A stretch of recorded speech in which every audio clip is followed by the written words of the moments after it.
So now for the Guatemala piece. But this happened a few months back when a volcan fuego erupted and it kind of spewed ash all over.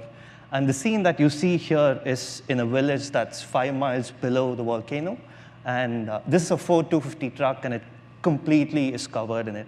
And we thought this captured the gravity of the damage, and we wanted to bring that to our readers. So what we did was we trained a photographer who was inside, literally over a phone.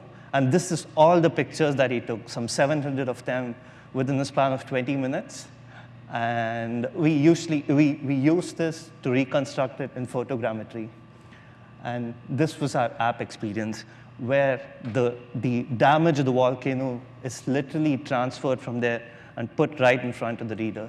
And this created that visceral experience of understanding what that damage was. So once we started experimenting the same thing with the MagicLeap, we realized one really interesting thing. So even though we'd published it in AR, it was still a flat screen. And with MagicLeap, this was the first time we felt stereoscopic depth. And that really added another dimension to our storytelling. So this was an obvious choice for our first piece with MagicLeap. So the production aspect of things. So we faced some interesting challenges, mostly because we were cooped up in a really tiny room, and there was no way to control occlusion. So we wanted to make it feel as though the scale was real. So it was interesting to compose it in a certain way so that you still feel depth, and the scale is, we realized the scale as well.